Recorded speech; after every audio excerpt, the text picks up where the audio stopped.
Hello and welcome to Dialogue. Israel has launched a rare and controversial strike in Doha, the capital of Qatar, hitting a Hamas delegation in the middle of ceasefire and hostage negotiations. The attack killed several people, though the group's top negotiators survived. What was Israel hoping to achieve? Will there be more such overseas attacks? What consequences could follow? And how might Arab states and the wider international community respond? Join us for our discussion today, live from Beijing. I'm Xu Qinduo.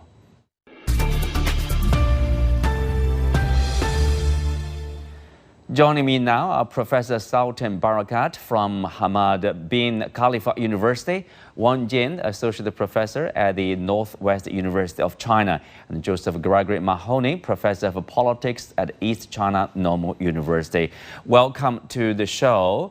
Professor, let's say, Barakat, you are in Doha, you are on the ground. So please share with us, what was it like when the attack took place? Well, it took place in the afternoon, day before yesterday, and it was totally, obviously, unexpected. At the start, people thought it was the petrol station, which happened to be next door to the compound that hosts the families of some members of Hamas. They thought that there was an industrial accident in the petrol station. And then very quickly, they figured out, no, it's an air raid in which at least 10 Israeli jets participated that have used heavy missiles. And from what we have heard, there have been a number of casualties. Some are family members of the Hamas leaders, but they missed the actual leadership, who happened to have changed their mind last minute and met in another building within the same area, but not in the one that Israel has targeted. And this is why the victims include the injured around the compound, include a number of women, children, and the son of one of the leaders was identified as dead. Well, Professor, what is happening now? What is Qatar doing and other Arab countries' response, and what to expect? Well, the Qataris, of course, aside from condemning the act, they came out and they talked about feeling betrayed. Betrayed to start with by Israel as a party to a negotiation process that's been hosted by Qatar as an impartial mediator. As you know, Qatar has been mediating between Israel and Hamas for a number of years, not just from the October, but many, many years before that. A lot of this de-escalation going back to 2008. In fact, there's been a lot of talks here in Qatar, and the Qataris have extended hospitality to the Israelis and allowed them to use the space repeatedly to be able to connect directly and indirectly with Hamas and other supporters. So they feel very much betrayed and that they've been stabbed in the back. So that's one level. The second level of discussion is around how was this possible to happen without early warning, particularly from the Americans, and given the presence of the large American base only a few kilometers from the site of the hit. And in fact, the American residence, the American embassy, all of these are very, very close to the site that was taken out. So how was that possible is another level of questioning. And of course, how did the aircrafts make it all the way to Qatar, crossing either over Saudi Arabia or, as some sources has it, maybe over Syria and then Iraq and coming down through the Gulf. In either way, it's a very long, far distance, which would have required refueling at least once. And we know that the Israelis have adapted their F-35 fighters to be able to do long-distance air raids. But even with that, they do require support in the air. And all of that would have happened in an area that should be extremely well monitored at the moment, because only last June there was a major attack by Iran, and the Americans stood up to that. And you'd assume that they'll be on full alert since then until today. Something like this could not have happened without them taking notice of it. So there's, let's say, there are questions to be answered remains unanswered. Let's say, Professor Mahoney, what do you make of this attack? Hamas negotiating team was there to take a look at the U.S. proposal for Gaza ceasefire, and basically in the middle of a negotiation, they were attacked. What do you make of the attack at such a moment? It's really quite confusing. I think we've seen a number of statements come dribbling out all day, like the story. They're sort of making it up as they go along, on both the American side and the Israeli side. To build on some of the points that Professor Barakat made, one of the things that we saw from the Israeli side was that this was an attack that was launched or that was planned over the last 10 months, but was triggered apparently by an attack in Israel, which seems unlikely. But at the same time, it happens to come precisely at the moment when the Hamas team is meeting to consider the U.S. proposal. So was this something that involved the complicity of the United States? Certainly, again, to build on what Professor Barakat was saying, we know that the U.S. air base there has world-class detection capabilities, even able to detect the F-35. And as Professor Barakat mentioned, they had to refuel, and there's some reports that they were accompanied by F-15s, which would not have been stealth. But not only this, we know that Qatar purchased at a price tag of more than $1 billion one of the most advanced air radar systems in the world, and apparently this was insufficient as well, also an American product. So I think there are questions about the American partnership with Qatar, the extent to which the Trump administration is being candid about what it knew and when it knew, and the extent to which maybe it helped set up this attack or in some way condoned it, but through the veil of plausible deniability. Wang Jin, if you take a look at the response from the U.S. side, Trump criticized the strike, saying by the time his administration learned of this attack and told the Qataris there was little he could do to stop it. Basically, he said that, it has nothing to do with the U.S. I knew it, but it was too late. And I shared with you, it was too late, and you were attacked. Do you buy such statement, such explanation? I think not only for me, but I think for the whole world, nobody could believe that, because it's just as the two professors just mentioned, that on the one hand, the United States maintains very firmly that they didn't know. They didn't get any warning from Israel. They didn't receive any kind of the intelligence sharing from Israel about these possible attacks against the targets inside Qatar, and also that they didn't have any kind of communication with Israel about how and whether and when this attack should be organized. But on the other hand, conflicting ideas and conflicting conclusions could be made. That on the one hand, that we know that the United States has one of the biggest military bases in the Middle East located in Qatar. And the base in Qatar is so strong that they are able to monitor, they are able to find out the targets on the radar and other anti-air systems that's located in this the air base. It's very important, but they have no kind of the warning. And on the other hand, now United States explained they didn't have the early warning, but then the Israeli the fighters, they have already arrived, and then after the attack, I think United States this kind of air base could do something. For example, to set out a kind of for example, the missiles to shoot down one or two Israeli fighters, and also when Israeli fighters they went back to Israel, their air bases, they should also fly a long way. And along this kind of the journeys, there were also other United States military bases, but nobody intercepted these Israeli jets. So what happened? Why this why is this? So I don't think the United States could explain very well about what was happening and cannot get out of its responsibility that should take during this incident. Mm-hmm. Well, let's take a look at the goal, the target, or the what's the true purpose of the Israelis.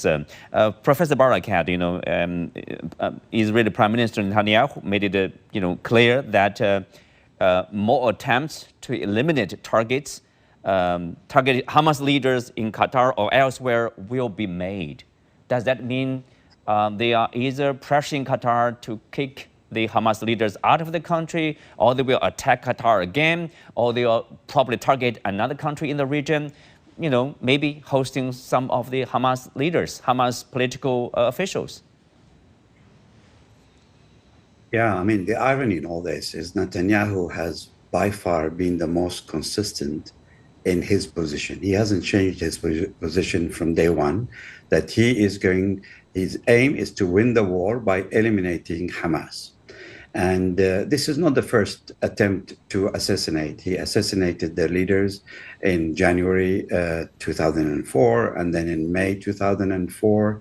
There's been many, many leaders that have been taken out by him, both in Gaza and in Beirut and in Tehran. The problem, I think, is that the rest of the world keeps giving him the benefit of the doubt and think, no, we're dealing with a sane man, someone who understands how the world works, and he is going to do things logically. Now, he doesn't. He's going to pursue his objective at any price. He never had the intention to engage Hamas with negotiations in goodwill to release the hostages. Every time the talks reach a stage where Hamas is just about to say yes, and sometimes, in fact, in previous incidents, they did say yes, he derails the whole thing by undertaking some action like this one. There has been a series of assassinations, a series of illogical attacks, including at the Iranian embassy in Damascus, if you recall, some big things that are happening in Gaza and so on. He will do it specifically to make sure that talks stand no chance.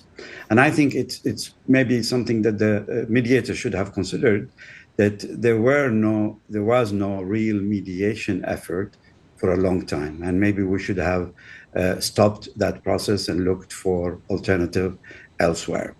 And if you allow me just to go back to the position of Trump, if you read carefully or listen carefully to the statement that was put out by the White House,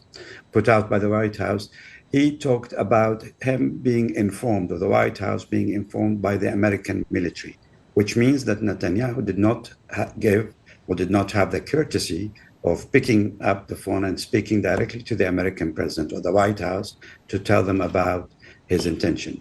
Then that he was surprised and kind of unfortunately discovered that the location for the assassination is Qatar, which means again that maybe the briefing that came to the Americans from the Israelis talked about assassinating Hamas leaders, but maybe without specifying where it's going to take place. Whatever the case is, it shows a lack of respect and certainly lack of control from the United States over Israel, who they supply and arm 100%. I mean, only the United States can control them. And it's not true what was said that the attack was too late, that he could not stop it. He could have stopped it. If you look back at the end of June, when Trump reached an agreement with the Iranians that this will be the last attack, when the Americans hit their bases and then the Iranians retaliated with missiles on the American base here. They reached an agreement that this is the end of it. At that moment, Netanyahu still flew his jets towards Iran, trying to give them the last hit, and Trump was able to stop him over the phone. And exceptionally, the aircrafts landed loaded with weapons, which usually they don't like to do. They were able to make a U-turn and went back to Israel. So if he had the will, he would have done it. I think what went wrong is that Trump was waiting to see the results of this. Mm-hmm. When he was told, he thought for a moment that if it's successful, and that's what Israel had hoped for, then he could come out and say, look, we've just done the most wonderful, the biggest, the most complicated operation, took out the Hamas problem, blah, blah, blah, blah, in our way to make peace. But unfortunately to him, fortunately to those people here, that did not work. So he came out first too late in the sequence of events, was waiting for the results. When the results was not good, tried to distance himself as much as possible from the act. Mm-hmm. And also Netanyahu tried to distance him and the United States from this. The way he emphasized again and again that this is unilateral action, that the United States had nothing to do with it, right, is totally unbelievable to anyone, because we all understand how the system of security works in the Middle East. The United States has bases all over, in Jordan, in Iraq, in Turkey, in partnership with Turkey, in all the Gulf states. And they are designed specifically to monitor the skies of the Middle East. So I'll stop here. I think I'll leave it to the audience to draw their conclusion. Right. I think there has been a level of complicity. Yeah, at least there's a complicity and also lack of the will from the U.S. side. But with that in mind, Professor, Qatar has said they are calling for a collective response to Israel's strike. What does that mean? What could that be? Well, I think it's very important for the Gulf states to come up with a collective response, because this is a watershed moment. It is very much similar to the day when Saddam Hussein decided to invade Kuwait.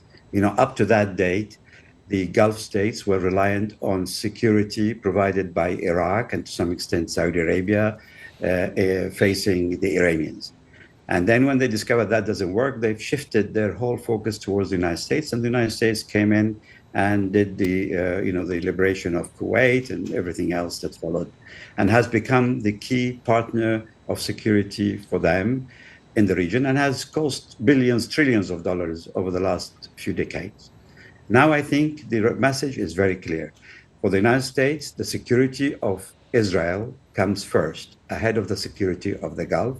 The priorities of Israel come first, ahead of their own priorities. And worse still, they don't have full control over Israel. So if you put all these together, then the logical thing for the Gulf states is to say, look, we can't really rely on a system that we cannot trust. And we have to think an alternative way.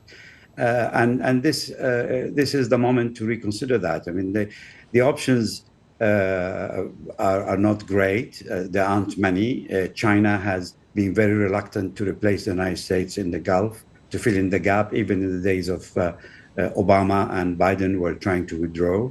The Russians are not always welcomed in the region. So it has to be a self-sustaining process.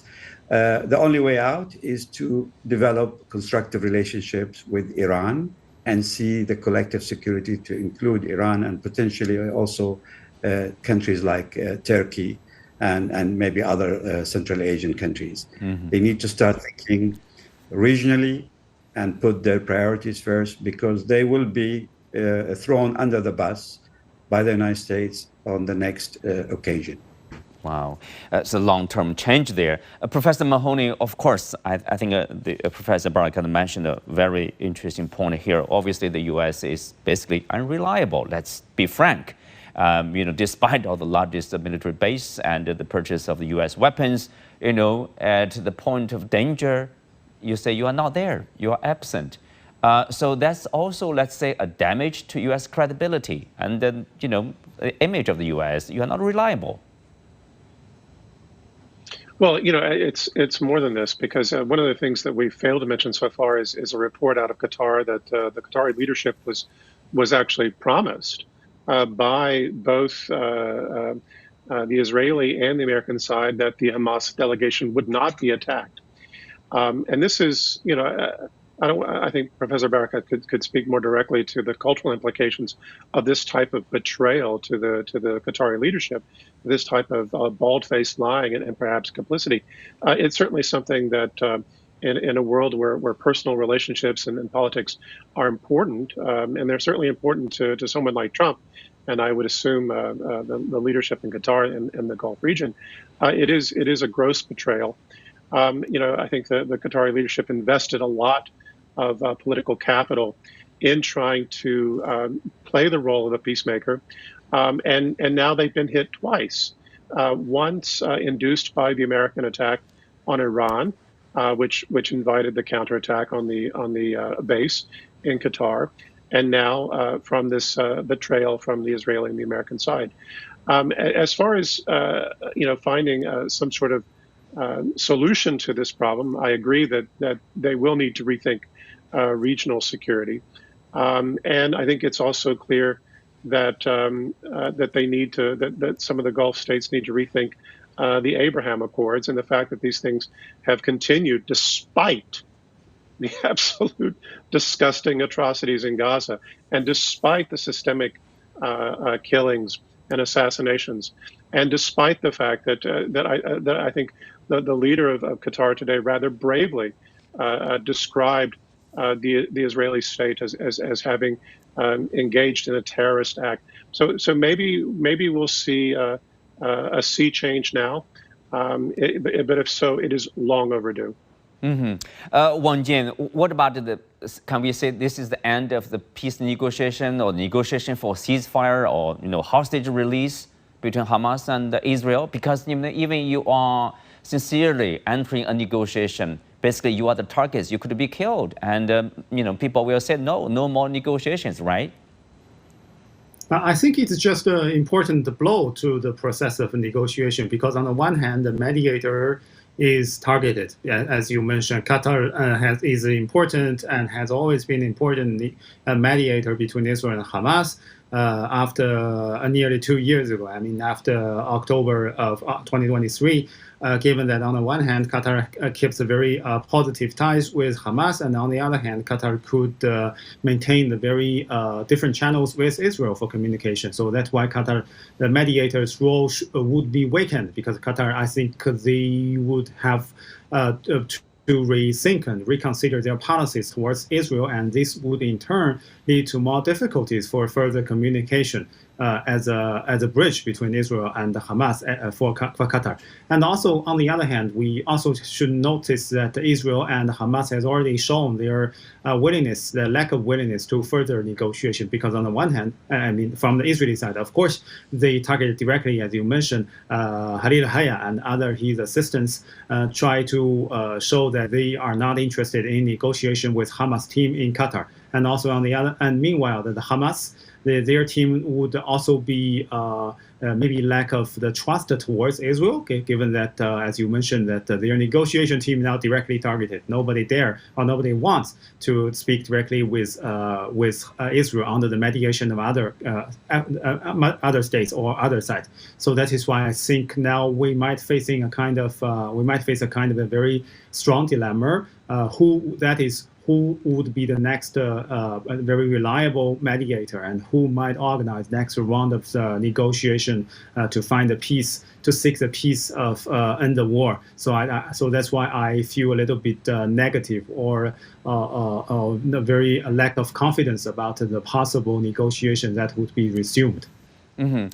Professor Barakat, if you look at the possible impact, we know recently, I think UAE, warned against Israeli plan to annex West Bank, saying such annexations could unravel Abraham Accords. In a similar vein, how will this drag on Qatar impact on, say, Abraham Accords relationship, between the Gulf countries with Israel? The normalization will be disrupted to say the least.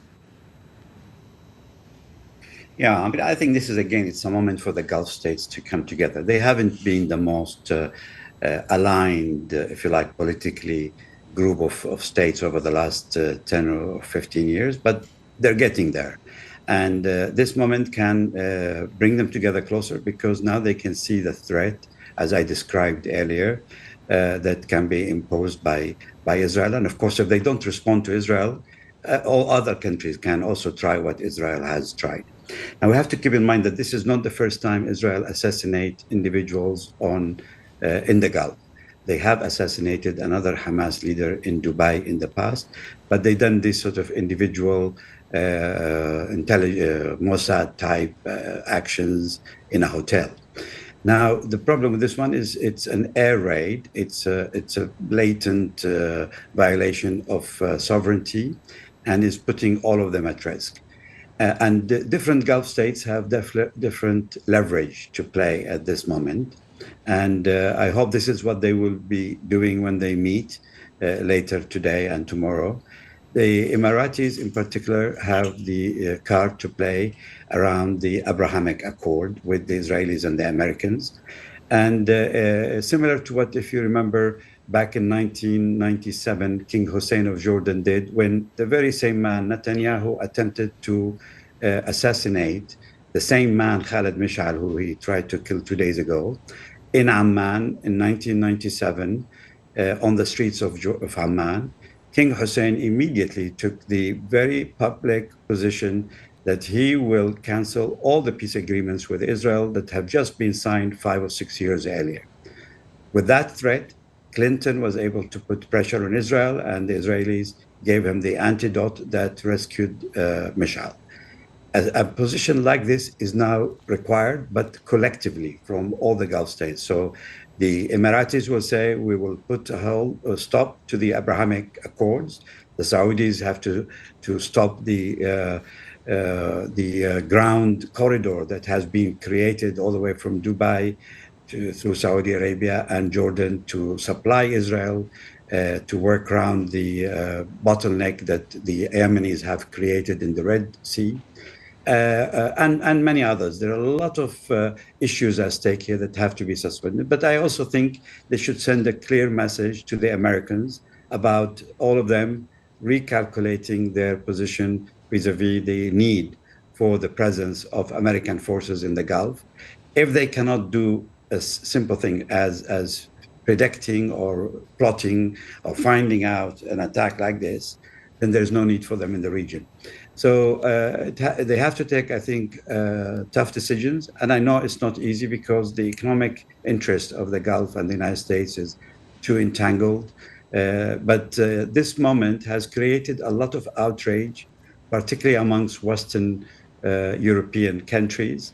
Qatar enjoys a lot of good relations with a wide range of countries. I think maybe more than they have a diplomatic representation in more than 140 states around the world. And all of them have rallied in support of Qatar. And a lot of countries, aside from Israel and the Palestinians, appreciate Qatar as a mediation safe space. You know, they've done a lot of work over the years that is not going to be compromised by the Qatar. It's not going to stop mediating because Israel does not want to reach a mediated outcome. I think they will press ahead with their mediation strategy and will be supported by a lot of countries who desperately need their skills, need their neutrality to be maintained.